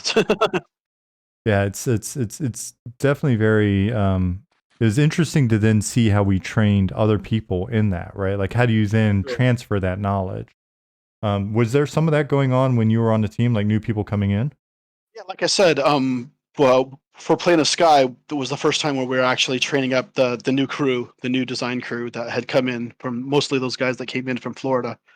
Hold on, because they basically did. They all picked up and came in at the same time. So, and I'm sorry, guys. I'm sorry that I don't remember any of the names. I think maybe Bill Coyle was one of the names. Yep. I feel so sorry that I don't know their names, but I wasn't there that long before I had left. So I'm sorry, guys. I really wish I remembered your names, but I do remember that you did good work. Yeah, no worries. And they've definitely, I think both Jeff and Michelle spoke to their names and accomplishments a fair bit, so they're covered. I still want to get some of those guys in because I think it was, there was a bunch. I mean, Bill, I think Kelsey may have been part of that on the environment side, but I'm not sure. Jalbert, the Wells brothers, yeah, just a really solid crew. Yeah. So were you part of any of the EverQuest discussions? I think that it depends. I don't remember which level of EverQuests that I was, because they've done so many of them. I think that I know I did the cleric quest, the golden cleric armor. That I did that stuff. I did the quests for that. So I don't know if those are considered epic or not.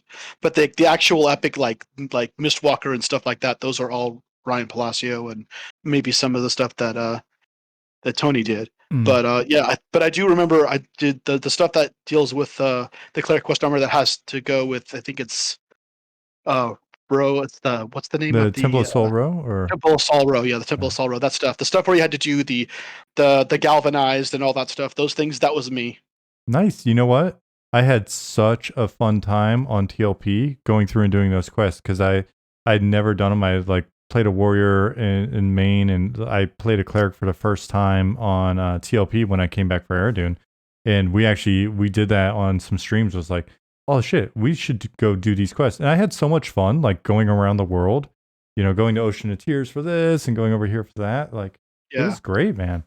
Yeah, I like the one where you had to get the Tumpy tonic. I think the failed guy that was just basically an alcoholic, and you had to go give him a drink and he'll give it to you. I liked the idea of that. It's like, because it was, you didn't have to go kill something. You just had to basically give the guy a drink, and he gave you the stuff. So that was kind of cool. And I remember we had I actually, with the tinting that we did with the game, I actually got to choose that color. So that color of gold is something that I found. So I'm super proud of that, because that's one of the few things that I actually had real control of. It's like, so when I see that gold armor, I can still remember, like, oh, that's the gold armor, that's the color that I remember to make for it. So that's pretty cool. It is very cool. It's like Prima Fashion Quest armor. Yeah,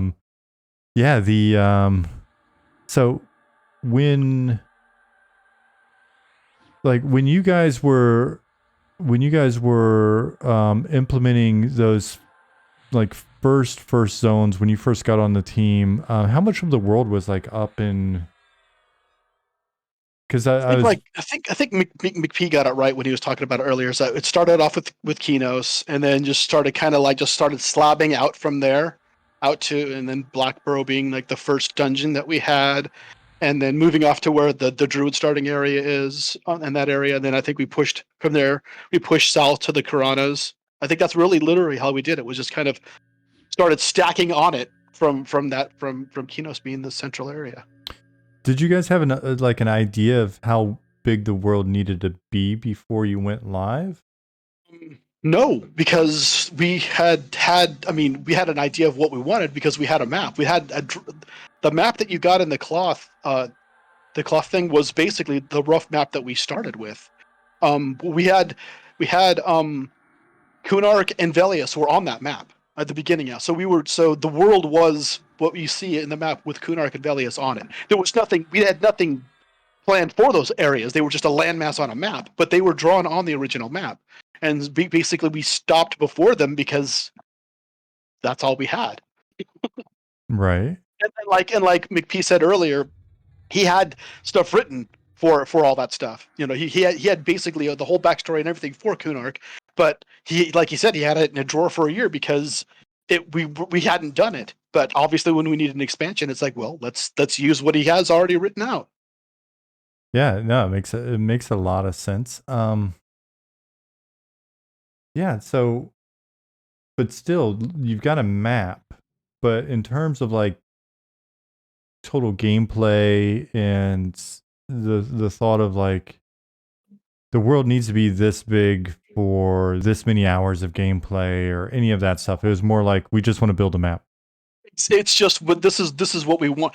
We wanted more a representation of a world than thinking about hours in gameplay and stuff like that. So we wanted to have the erudites. So we wanted to have the trolls and the orcs, and we wanted to have the goblins. We wanted to have we wanted to have the races and the places for those races to exist more than how much gameplay is in each of these areas and what's our core loop look like and all of the stuff that we talk about these days. None of that stuff was there. It was all just we wanted to make a world that was big enough to sustain all of the pieces of a general fantasy world that we see. You know what I mean? It's like we wanted to have our own version of Neverwinter, of Forgotten Realms. You know, it was, Right. so what do we have to represent that? And that's what we were going after. We weren't going after any type of thoughts about amount of gameplay. Do you think that maybe it gets overthought a bit these days? Well, especially, I mean, that's a sticky situation because if you're talking about overthought, it depends on if you're talking about the design overthought or exactly what we're talking about, like monetization. Yes, it all gets overthought and it all gets overanalyzed because we can now. You know, it's almost the Jurassic Park thing when it comes to analysis. When it comes to that type of thing of big data, it's like just because we can all the big data doesn't mean we should. You know, it's like it definitely doesn't serve the player in the way that we were serving the player.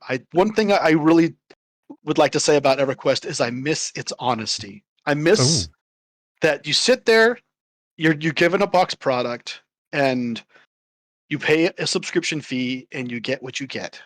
You know what I mean? And we support it. I mean, and obviously we were pushing it with expansions because, and I think then like I've heard a couple of people say on some of your previous interviews is that we had no idea what the longevity was. So we probably were a little too aggressive on the expansions because they're just going to try. Of course, they're going to try to pull them as much out of it as they possibly can. Because before we make the next one, before we make EQ2, we didn't know that it's 25 years later and people are still playing it. And maybe but that early honesty of you pay a subscription, you get access to the world. I miss that. I miss that a lot, and I think that's still one of the best models out there because it is so honest, and you're not injecting the real world into it. That's another thing that I loved about EQ is yet you weren't thinking about the person next to you having more money than you did because everybody had to do the same thing to get the same thing. we're all kind of equal. I mean, sure, people have more time than other people. There's that, yes, but in general, you're all on the same footing, and that's the honesty that I miss. Yeah. No, that's very well put, and I like the way that you described it. It's very honest. It's a very honest relationship there. Yeah. Yeah. It's interesting because I think so. I've actually seen something similar, and it's been a big inspiration to me. And actually is part of what got me thinking a bit about EverQuest. So the two biggest influences that got me thinking about EverQuest in 2020 and like sort of checking in on it and talking to some of the Twitch streamers and stuff were Escape from Tarkov. Because it was just brutal and it felt so it was great. Like I had heard the stories about it before I even played it. It was, I'd listened to podcasts and they're talking about it. It's like these Russian guys do not care. There's no instructions.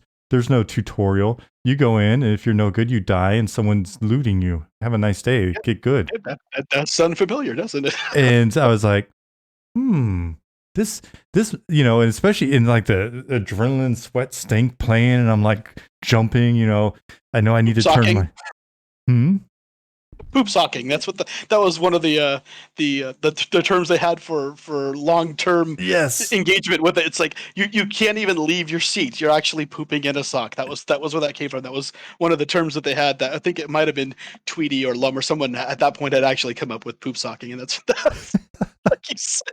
Yeah, dude. Well, in the case of Tarkov, it's just pooping. I was like, oh shit, no sock required. And so no time for socks.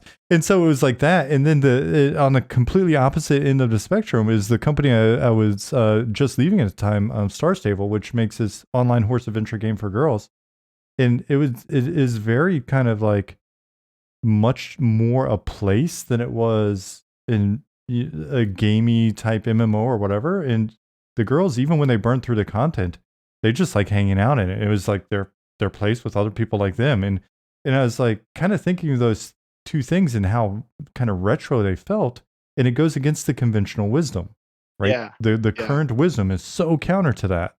Yeah. Because again, this is another game that's like, their game's PC only, subscription based, and now you can buy some customizations and horses and stuff with some little coins and stuff. And so I was like, there's got to be there has to be opportunity that exists beyond the conventional wisdom because so many of us kind of feel like that lack of honesty and that desire to have that kind of relationship again with a game and with a world. It's just you don't see a lot of the attempts, and so that's really what we've been deconstructing for the last couple of years in discussions on the stream and sort of working on our game and all that stuff. I don't know. I mean, you've already summarized it so nicely. Do you have sort of other thoughts about, again, kind of going in that direction instead of the conventional wisdom? And don't get me wrong, I'm shamelessly like just pulling as much out of your brain on this as possible because we're working on a game too, right? And it's very much that style.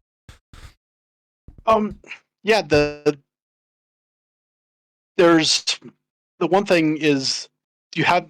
It's also the size of the audience too, in that way, because obviously when there's only so much of the audience you can cater to before you start losing.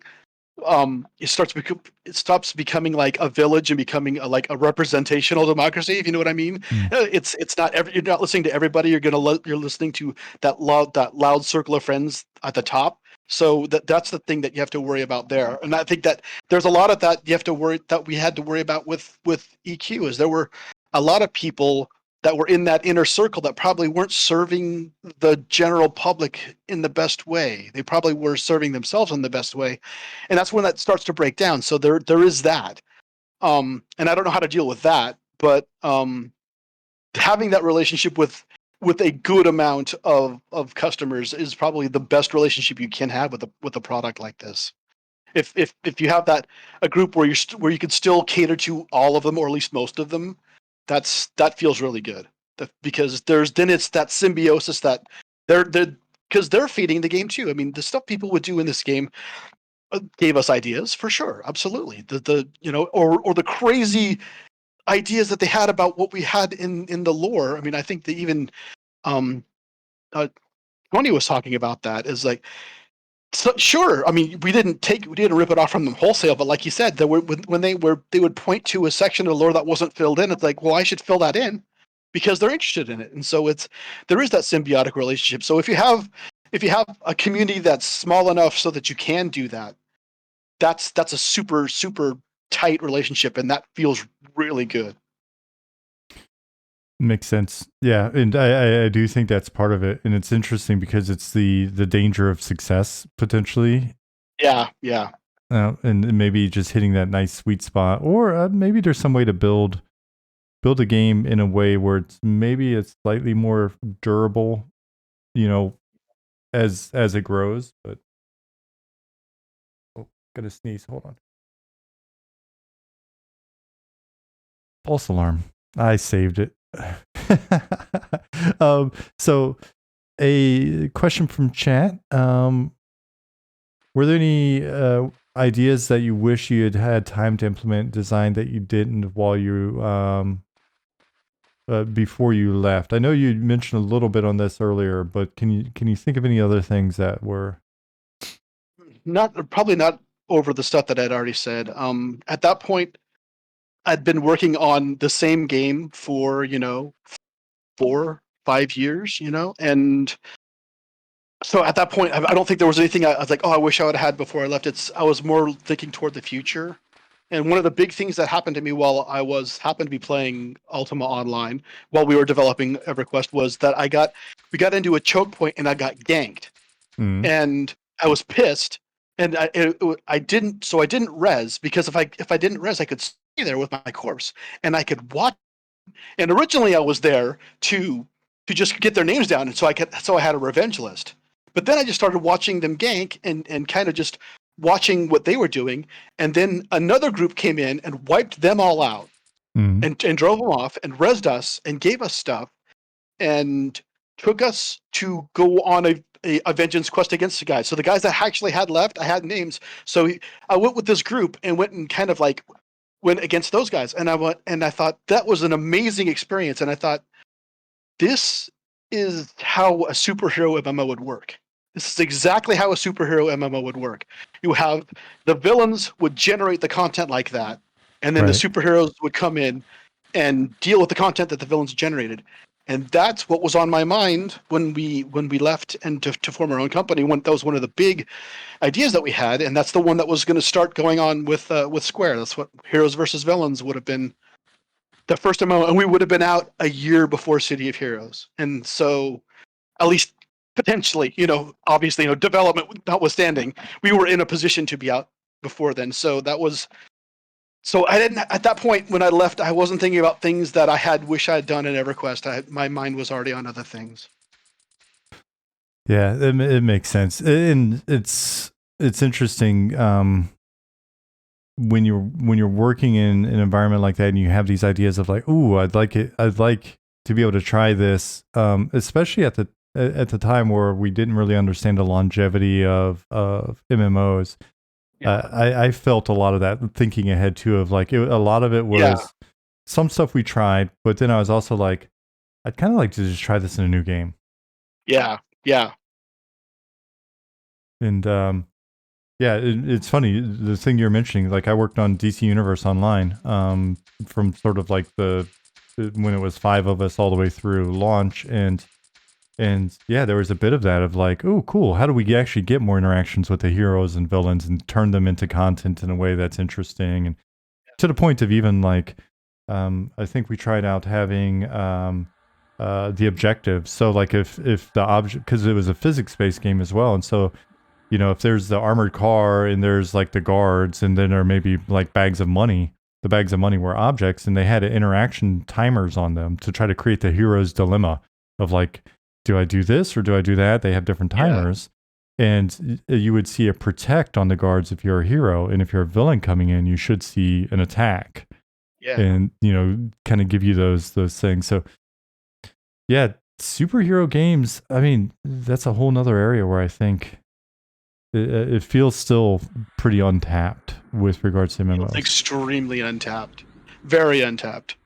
I mean, because even just playing the most recent Insomniac Spider-Man game, when I'm sitting there swinging through and I'm going from one mission to another, and it tells me that there's a crime going on, I have that itch. I know it's a stupid QuickTime event. I know that's all it is, but I'm still playing that hero.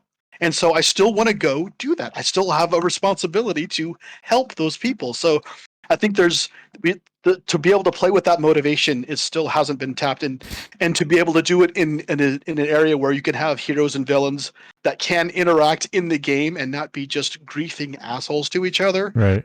I would still love to see that happen. It got there a little bit with City of Heroes, not quite so much in anybody else. I would love to see that work. And maybe it's just a pipe dream because maybe people can't be good enough to each other. But I still love to see it happen. Yeah. I played a ton of City of Heroes, by the way. Even though I said kind of spoke with it, like that we would have got there before, but I still loved it. I still loved the hell out of it. That's probably the MMO I played more than any other. Is City of Heroes because I love being a superhero. I love it so much. That's awesome. The character creation and stuff like that in that game. Oh my God, that character creation is still unprecedented. It's amazing what you could come up with. So much fun to go into Atlas and just see what people have made. The costume contest, you're just like, how did they do that? How does it look like? It's amazing. Yeah. So good. So good. Very, very, very clean. It was the amount of time you could spend just doing that. It was one of those games. To me, it felt like when I played it, I loved that aspect of it. Combat, I was like, it's the content felt like it's like if it had another year. This is maybe this is like whatever ego working on the game at the time, but I was like, they had another year of like playing EverQuest and working on their content. Yeah. Like more encounters and just more variety and stuff like that. Then it would have been sort of a more perfect experience, for me at least. Yeah. I think like if hindsight being 2020, if vanilla EQ came out and you knew the longevity and you took the time for Kunark and you took the time for Velius, what could it have been? It could have been game changing in an order that it isn't right now, for sure. You're right. We're always chasing to catch up. We never felt like we had the breather, and I have no idea how it felt like after that. I don't know if there was ever a time for you guys or for anybody else when it cooled down, but we never got a chance to do that kind of like post-mortem of what we had and what we in a best case scenario what we would like to do for it. You're right. Yeah, and it's interesting because there really wasn't much of I think maybe after I'd left there was more of a breather, but like I mean, we went from Luckland to kind of the experienced members of the team leaving to start Sigil, on the design side, and we had Planes of Power already sort of like announced and ahead of us, and that was like we had to ship that in 8 months, and then we had hey, can you get another expansion out by February? And it was like, yeah, that's 3 months or 4 months. Okay, and then from there it went to like 6-month cycles. It was like there was no catching your breath and sort of thinking like, okay, what could this game or what should this game be going forward? And I think one of the things that we ran into too was a conflict of play styles within the team.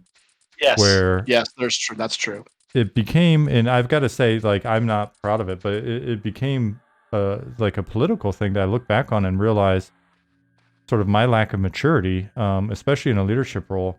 But I also recognize, like, I mean, this was my first job in the industry. I'd been at the company for maybe all of 2 years at that point, 1.5 years in this role. And there's this friction between those of us that were, either people on the team that were raiding a lot, or those of us that had started raiding as part of getting on the team and like loved the raid game. And then there was, and just like we like killing the biggest, coolest shit and getting its loot and killing the next thing. And that was the game to us.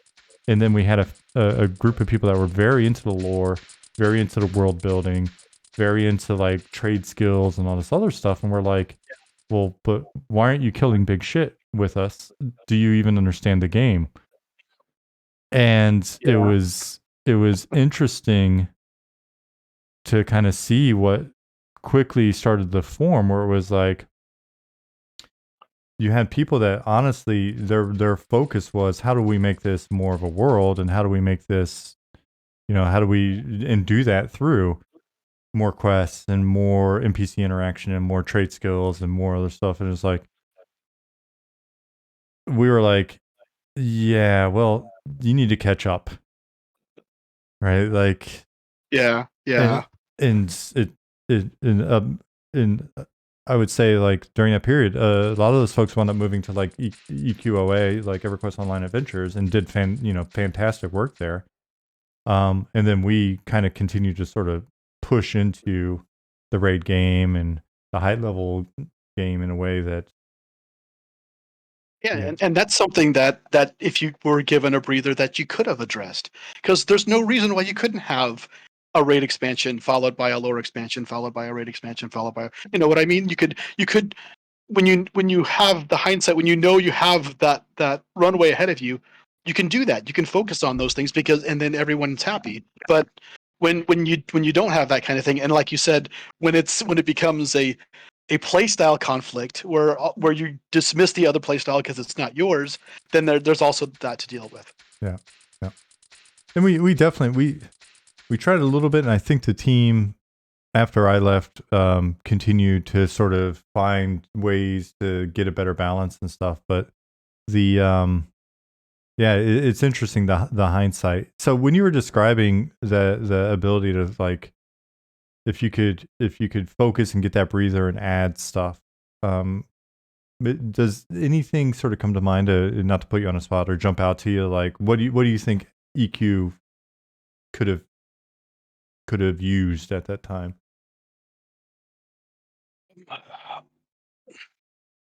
It's a good question. I mean, I would say that we saw just a lot of the stuff that we saw in other games. I mean, a lot of people detract WoW for what it is, but when it started out, I think that there was like getting that kind of quest stuff in there, and getting the level of polish that they had in their animations was something. But just at the world wise, I don't know. The world's your oyster at that point. I mean, what could it have used? It could, you think of in the basest sense, you take the is it the, not Maslow, it's Bartle. You take Bartle's quadrant, right? You've got the achievers, the explorers, the socialites, and the killers. You just start going through those for advancing the game. You go and you focus on the killers for an expansion. Then you focus on the achievers for an expansion. You focus on, because you have all those people are playing your game. So if you do have the luxury of being able to think about it, then focus on give a chance for everybody to focus on that, and just kind of like do that circle. And by the time you get back to the killers again, there's probably been enough stuff happening in the meta that you have enough data and enough idea on what you should start doing next, and just start doing that. And that also breaks you of that cycle of that reflex of tuning, because you can there is, when you see players doing something that you don't expect, and it's a little bit shocking, there is that reflex to change it quickly, instead of sitting there and kind of letting it steep a little bit, and then finding out if maybe listen to what's the underlying problem, or what caused that. And if you do have a roadmap where you're focusing on different things, that kind of builds that weighting perspective in there. So that would be some advice. I would think that was something that it could have used, because we knew that stuff back then. We knew we'd all known about Bartle. We talked about Bartle a lot. In fact, I think Ryan Palacio was in speaking terms with Bartle. I think he talked with him often. So so we knew about that stuff. So sure, absolutely do that. And it's of course it's grown from then. That's a very archaic way and very kind of crude way to break down player base. Now we have much more stuff. That's one thing I think that has been very good about big data, is being able to break down the needs of the player. Maybe we don't need to take that data and exploit the living hell out of them, right? But we could still use it to give them more of what they want, and understand the where they live on our spectrum. Yeah, yeah. They're and it's nice because there's also a lot of hindsight and history and a lot of research looking at like Nikki stuff and Bartle stuff and the stuff that Raph's written over the years and just the various Yeah. games and then match that with the analytics and sort of the various telemetry that we can put in games and sort of Our powers for good. yeah and that's one of those things that even if you're making a subscription based game that's got maybe a more honest relationship, there's so many great tools to, I think, continue to refine that experience for the folks or potentially prevent certain problematic behaviors. And so definitely keep it in mind. Oh, and to the point earlier, don't want to speak out of turn because we did put some focus, we put good focus on trade skills and stuff. I remember Paul / Frisnick and other folks on the team really did bust their ass to try to get stuff in. I just think it was just different vibe is what I was speaking to. Yeah. So yeah, Brian, like trying to think the one thing that I had made a mental note of, it's one of these days it'd be so fun to like actually just run through some of these zones with you if you ever have time. I think I don't think I've done that with anybody, like sort of come back and actually done like a playthrough or something. So the fact that you're in our time zone ish, Wow, that gives me a little bit of an advantage there. yeah, I'm not working at lunch. I'm not coming in at lunch when you're exactly. after. Yeah, that's true. I'd have to get. I don't think I have the even the technical setup for that here. I just don't. I haven't had the chance to PC game in a while. So because when you're in the industry, the best computer you're probably going to have is the one that you're working on at work. It happens. You know what I mean? So I don't. So I probably don't have even the hardware to run that here at home now. But that's not to say that couldn't be alleviated, because obviously it doesn't have to be that great of a laptop. But I could find it.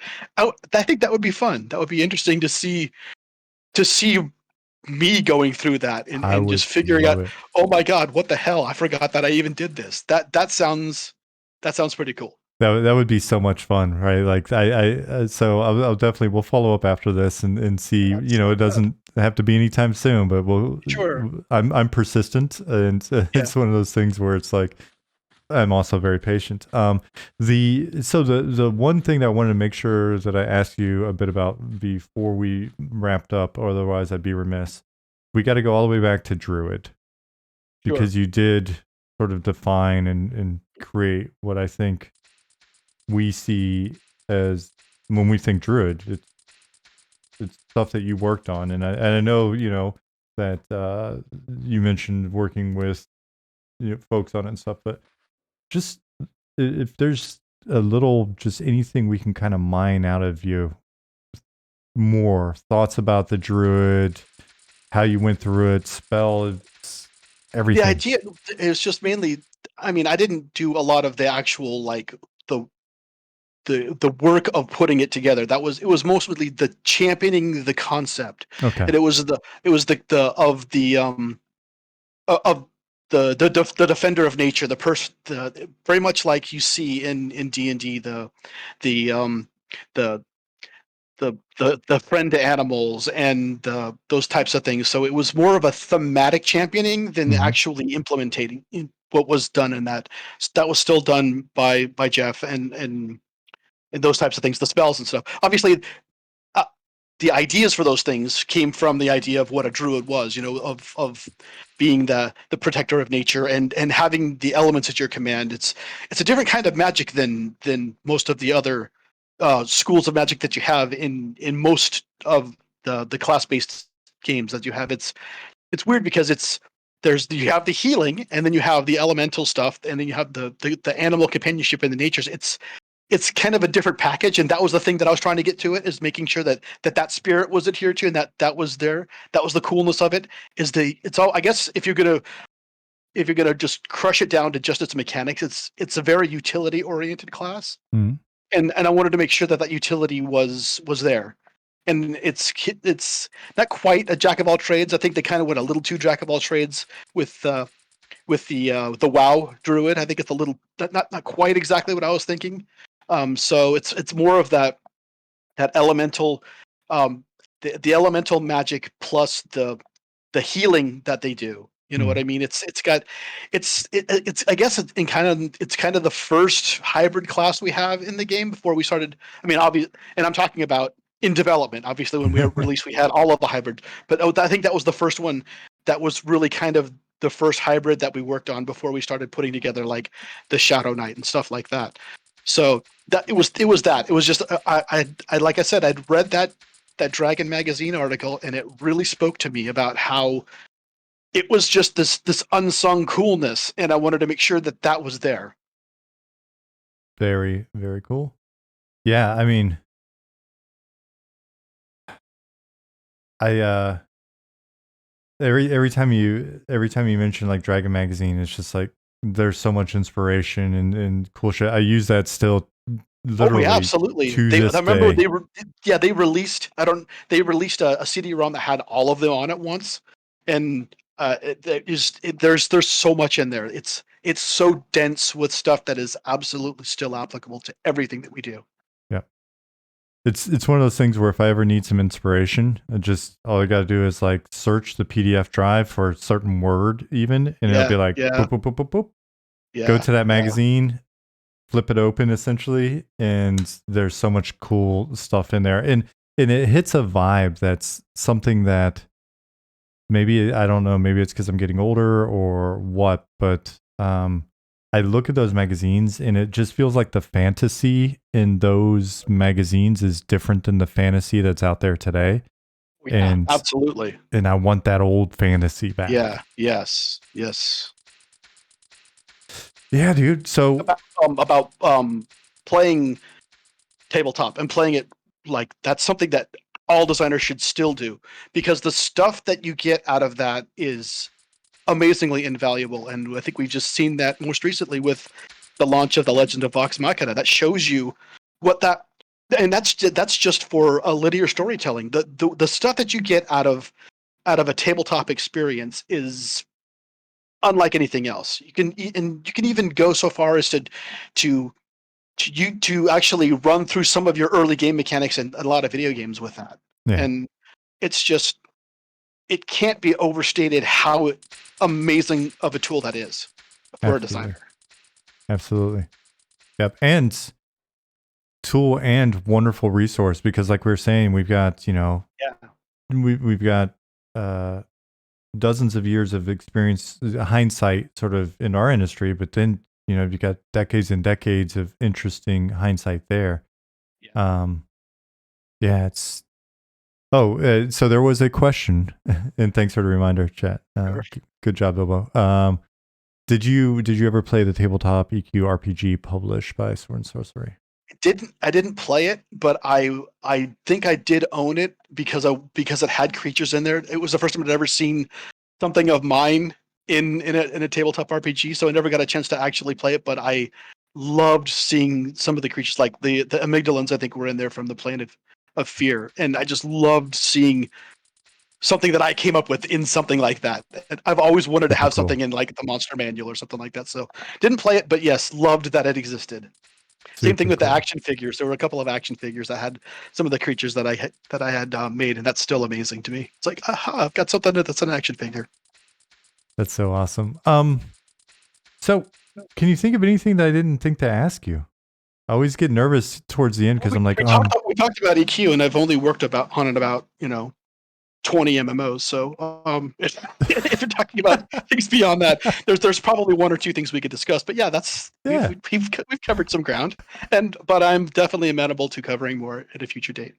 I would love also if you could ever get us, like I think Tony was talking about trying to get Burnsy in to talk. If I would be more than happy to be in that group too. I would love to get together with the old guys in a group, and if to just shoot the shit would be amazing. The last time we did that was when we got the Hall of Fame, and they brought us together for that, and that was probably 10 years ago. So yeah, that would be really cool. Oh man, so I've asked Kevin a bunch to try to get him on, and I know he's shy, and so shy. He's so shy. He's such a nice guy. Holy shit, he's great. So much fun. And so, we'll follow up on that as well, because it's one of those things where if I can sort of rally the troops and see if we can make that happen, I think it'd be really fun. So cool. And yeah, so I tell you what, we have just hit the 2 hour mark, and what I want to do is I want to follow up with you a bit and talk about you know talk about what a potential like future session or discussion could look like, and then see if, like I said, if there's some stuff that you think about, it's like, hey, it would have been nice to cover more ground, because you're right. Like, Sure. we've done 2 hours and we haven't talked about, we haven't talked about your time at Mythic. We haven't talked about, you worked on like, yeah, like you said, 20 other MMOs since then. Yeah. We talked about our work at Big Point. I'm sure everybody here wants to really hear about our work at Big Point. The amazing work we did there. So it's funny. I do mention that to people though every once in a while, because like I worked on a game that no one's ever heard of, and it was still making really decent money at the time. And that's what funded my game. Your game funded my game. Yeah, at Big Point, that's for sure. Yeah, and so I came in later. I think you were already gone Yeah, by probably. then. And yeah, it was still making really good money in year 7 and 8 and 9 or whatever when I was there, and it was making ridiculous money back when you were there. So yeah, Crazy industry. absolutely, dude. So folks are asking about your bio and stuff. I think some of you, if you came in late, watch the VOD. I think we VOD has it at the beginning. I think I went through just about everything. Yeah, and I was looking at my own LinkedIn, so if it was important enough for me to show other employers, then I mentioned it. So I think this is a way of kind of hitting on that a little bit as we're kind of wrapping up the EQ stuff. Is what MMO or what work have you done after EQ that you think benefited from your EQ experience the most? All of it did.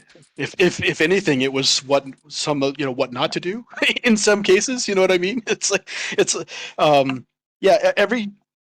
Every time that I've ever worked on anything, I've at least thought about something from EQ for sure, because there was so much that we did on that. There was a lot of responsibility of what we did. There was a lot of hat wearing for such a small team. So obvious, there's definitely things. A lot of it would be like, don't take it to that extreme. that's I know where this extreme goes, and we shouldn't take it there. But yeah, I always think back about the stuff that I've done there, particularly when it comes to encounters and stuff. For sure. Yeah, it's the most formative game for me. It's where I cut my teeth, just like you. We both did it. So you never forget your first. Absolutely not. No. And when you say don't take it to the extreme, you're saying things like the crazy rarity and yeah, exactly. That's stuff that was never meant for humans to endure. We never designed that for humans to endure. And I agree with you that you should still have that good risk reward. I love that. That's important, but we never meant for it to be that kind of torture. Yeah. Oh, of us. It's a torture of their own making, and yes, and you know what? It's okay to have some of that. That's fine, but don't base every single one of your spawns on it. It's fair enough. Oh man. Yeah, you said torture, and for whatever reason, that scene in was it Little Shop of Horrors came to mind, where is the dentist. The dentist. Yes, it's, candy bar. What, that probably is the dentist song from Little Shop of Horrors is probably the good encapsulation of the rugged EQ player. You're probably right. That masochistic hurts I think so I good. need a long, slow root canal. Candy bar. All right, Brian. All right. 2 hours, and dude, I can't honestly, I can't wait to go back and watch this because there is so much in here that it's going to be nice to like actually be able to absorb it. Sometimes as I'm asking the questions and trying to look and see what's going on in chat, it's a lot. So it's nice to go back and just be like, oh shit, I don't even know if I heard that. So I'm gonna be excited for this one. And it's been really, really fun to meet you. This is one of the benefits of doing this. Yeah. I'm so glad that you're doing this because I don't know how I tripped over what you were doing, but I remember tripping over seeing one of them, and then I saw, oh, there's some of these people that I know, and I just started watching them, and I'm like, I have to reach out because I want to be part of this. I'm so I want to thankful document you it. did. If nothing else, I want people to know that I worked on the damn game. Yeah, dude, I'm so glad that you did. Like, it was interesting when you hit me up. I was just like, wait, I'd actually heard your name. So when I saw the name, I was like, it reminded me. I was like, okay, I know this name, but I just know the name. And so when I looked at you on LinkedIn, I'm like, really? Oh wow, okay. And man, it's one of those things where when you don't know somebody, you don't know what to expect. And I'm so glad that you came on. I've had so much fun, and I'm absolutely going to be following up with you and see if we can do something else in the future. Sure, I'd be happy to. Cool, dude. All right. Well, chat. And when we wrap up here, feel free. Like people will still be saying thank you and stuff in chat. It's usually how it goes. Sure. And yeah, I'll clip this conversation right around here at the end. Cut off the little dangly bits in the front, and get it up on YouTube ASAP, man. And again, this was a huge one. Thank you very, very much. My pleasure. Absolutely my pleasure. Cool. All right. And I'm going to say goodbye for the video. Goodbye. Yep. I'll probably cut it there. And then and then then I'll figure out how to like turn all this shit off. I had to set it up all crazy this time. So all right, Brian. Goodbye. Goodbye. And yeah, keep in touch, man. Absolutely. No joke. I'll be following up right after this, and then we'll see what we can do. Cool. All right. Talk to you later. Later on.